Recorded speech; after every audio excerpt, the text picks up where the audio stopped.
Hello and welcome to another YouTube video. Today we're going to talk about spring and summer fragrances, but with one mention. These are fragrances that are very new. So most likely you have not heard anyone talk about these, or if you did, you probably consume a lot of fragrance content. A lot. These are either barely launched or they have been around for a very short time, but they are good. Most of them are niche fragrances. They smell amazing, especially for spring and summer, but not only. So stay with me until the end to see each and every one of them. Some of you complain that all my videos contain only edible fragrances, that I only talk about sweet and vanilla and caramel and this and that. And today, now is your chance, because today I'm going to talk about florals and I'm going to talk about fresh fragrances. Of course, we're going to have some sweet fragrances as well, but there's a little bit for everyone. And most of these, that's the good part, they are unisex. If you watch my videos and enjoy my content, but you have not subscribed yet, please do it. I appreciate it so much and it helps my channel grow. Thank you. If you love Gris Charnel, but once spring and summer come, you think it's too much, it's too glowing, it's too smoky, too dark too. I get it. It can be. I got a solution for you. If you love that milky fig in here, that coziness, I got a solution for you. This is a niche fragrance, okay? So this is no dupe or anything. This is a beautiful niche fragrance that I discovered, that I see nobody talking about it. So here we go. This is Clifton from Adamo. So imagine you have that heart of the fig, of the milky fig, but on top of that, you got peach, you got sandalwood, and you got just a touch of orange blossom. And this is literally the summer version of that. Like if you miss that during the summer, is this. Again, these two fragrances are not that similar, okay? So it's just that core that is, in both, but then they go in different directions, okay? This is summer. It doesn't smell, by the way, it doesn't smell beachy as this would suggest. So it's both like a little bit milky, cozy, but also juicy, happy, summery. It's such a beautiful fragrance. I got another fig fragrance that I really like. And again, I'm going to compare it to something. Again, they're not identical or anything, but again, I want to give you a direction. I want to give you, it's good when you have another fragrance to sort of compare it with, especially when it comes to fragrances that most people know about. So this is Fiery Fig, and this reminds me of Philosykos from Diptyque, but it is less green. So I think that fragrance for a lot of people can be a little bit challenging because it's too green, it's too realistic, I think. This cuts a little bit of that realistic part. So it's less realistic, less green, less herbal, because that one just smells like you cut stems of flowers or whatever, and you sort of chop them, and then there's that greenness, that raw greenness. This one doesn't have that. So it's milky, it has fig, it's milky, and it has the greenness, but it's not that prominent. So if you love that fragrance, look into this one. I'm going to list everything in the description. I think it's pretty affordable from what I can remember, especially in comparison to that one. And it lasts. It was my scent of the day today, and I could smell myself through the entire day. I could get like these beautiful milky whiffs. Like the greenness, I feel like the greenness is very prominent in the first part. And again, it's not too much. I don't think it's too much. I don't like fragrances that are over the top green. Like, okay, a little bit of greenness is nice, and especially with the milkiness and everything, it makes sense. But if it's too much greenness, I personally am not a fan. This is the perfect amount of greenness, in my opinion. It's so milky, it's so beautiful, and it's perfect for spring. It's perfect for summer as well, because it's not too much. The milkiness is not too much. It's very, like, throughout the day, you get these whiffs, and it's very soothing. It's a calm fragrance. I love this one. I think they did it really nicely. This one from Nado. I didn't tell you the brand, Nado. Nado has really cool fragrances. I have so many fragrances from them. I need to talk about them, but I didn't. Lately, I didn't talk about their fragrances at all. The next fragrance is from Navitus, and it's very recent. It's literally a little bit hot, right out of the oven. I just got this a few days ago, and I sprayed it without knowing the notes, although the notes were on this card, but I didn't look on it. And this is the representation of this fragrance, and it's quite true to how this one smells. And I put it on myself, I literally just woke up. I got this package. I put this fragrance on myself. And I got hungry immediately. Like hungry for something, for fruits, not for like actual food, because it was like very early. This smells, it's one of the juiciest peach fragrances that I've smelled. Now that I think about it, do I know another peach fragrance that is juicier than this? Like juicier, even now, like smelling it a little bit from the, you know, just like this, but it does smell quite quite strong. Just, and I get like water in my mouth because this is, it's really, really mouth watering. Like it just produces that, you know, that type of reaction for your body. There's not much I can do. By the way, the notes are quite interesting, I would say. Sauvignon Blanc. Honestly, I didn't know there is like wine in here. Grapefruit, mandarin, bergamot. So I would say mandarin. Absolutely, I can smell the mandarin. Can I smell the Sauvignon Blanc accord? No. Peach, vineyard peach. Is that different than the normal peach? I don't know. Blackcurrant, lily of the valley. So when it dries down, you can smell some floral aspects. But I wouldn't be able to tell that it's lily of the valley, you know, before reading or seeing. There's a little bit on the picture as well. Then white suede, cashmere wood, white musk, and amber wood. So, okay, yeah, okay. In the dry down, there's a little bit of depth, probably the suede and, you know, the wood and whatever, but mostly this is a juicy, very you can literally feel this fragrance in your body, in your stomach, and in your mouth, because this is, yeah, it's quite realistic. I actually received 2 fragrances in the mail, but I only smelled this one at first, and then later I smelled the other one, which is oh, did I tell you the name? This is Reverie Blanc. So white, you know, white Reverie. Is that a word? And this is Reverie Rouge. Okay, I'm not going to comment on the names. This one still has the... I sprayed it, but I didn't remove the little plastic on the...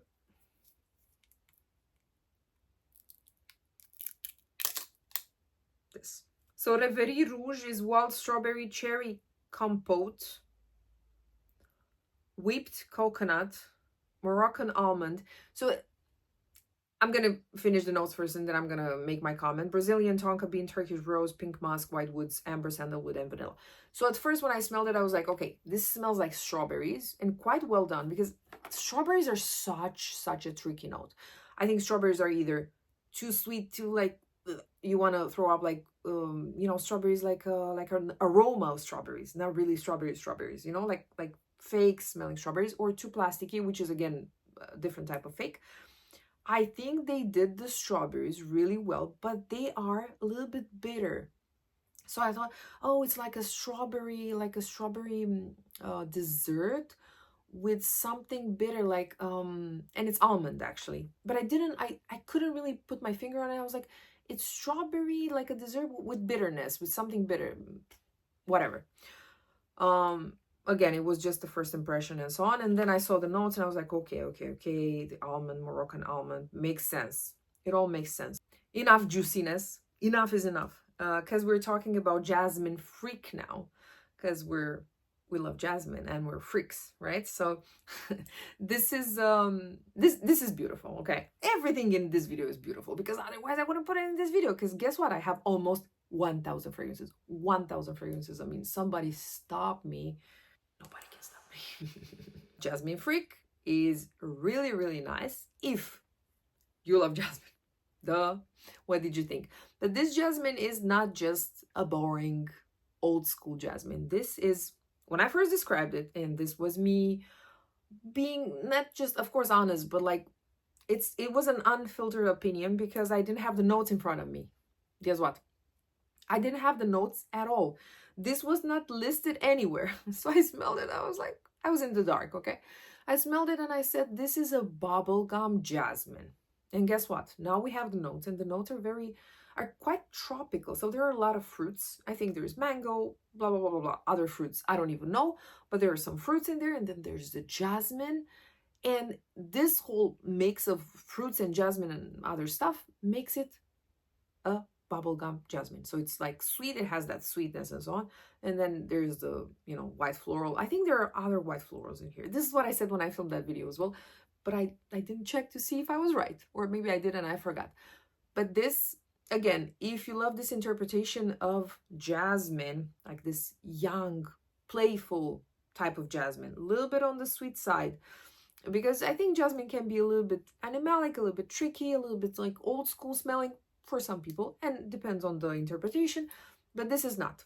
I mentioned in the beginning that I have 2 affordable fragrances in today's video, and this is one of them. And this is, let me read you the name. This is Ligue Première from Rouge Broca. Okay? This is a hibiscus and rose fragrance. Yes, it does lean feminine, in my humble opinion, but again, you know how I always say, if you're a guy and you want to smell like rose, I think that's perfectly fine. And of course, you can layer this and you can do so many things with it. It's an affordable fragrance. It does not smell like an affordable fragrance. It smells expensive. It's extremely strong. It projects. It's not, like, it doesn't smell artificial. It doesn't smell unfinished. It doesn't smell, you know, it smells good. And I would say it's quite similar to Hibiscus Mahajad. I don't have that fragrance in my collection, so I cannot really compare it side by side and tell you if it's like really, really close or not. I'm not really sure. But it's done in that style. You know, it's that rose with the hibiscus. It's very daring. It's very, not daring, sorry, it's very bold. It's very in your face, you know. You make a statement with this type of fragrance. I feel like you go somewhere, you wear this fragrance, and everybody notices. Like, someone will say something. Will say like, what is this? What are you wearing? It's that type of fragrance. But because of the rose, because of this mix with the hibiscus and the rose, I think it's perfect for spring and summer. The second affordable fragrance in this video is Cashmere Sunshine Musk from Catlage. And this one is similar to Olympea from Paco Rabanne. So if you want a more affordable version of that, it's in here. I think it's very, very similar.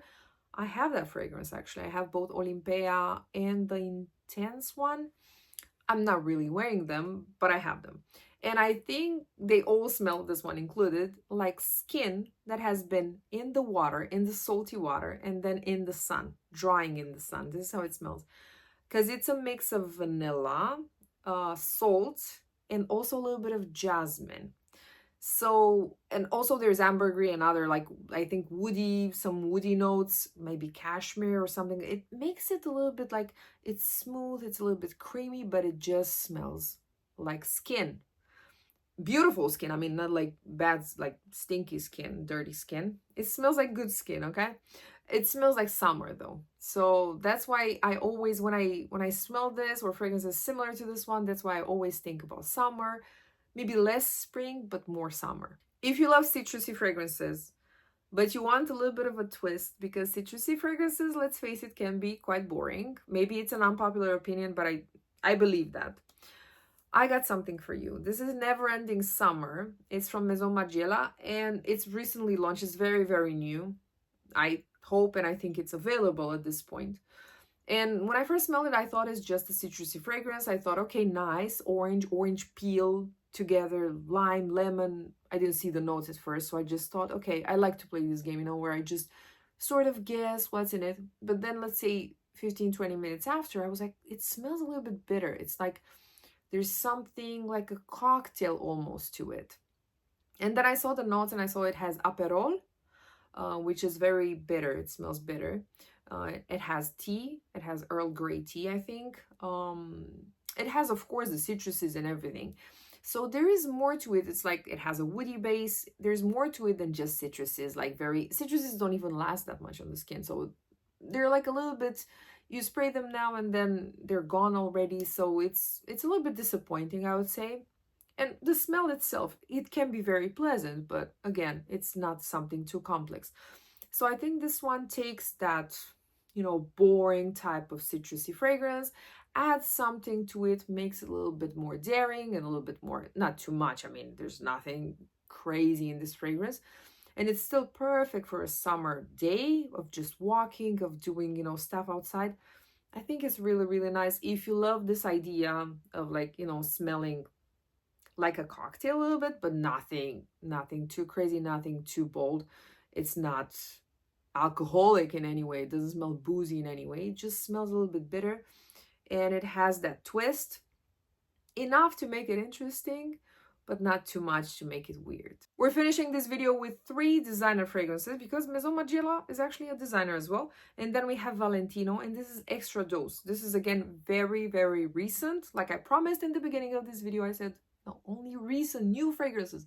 We're not going to talk about the old ones. There's nothing wrong with the old ones, but still.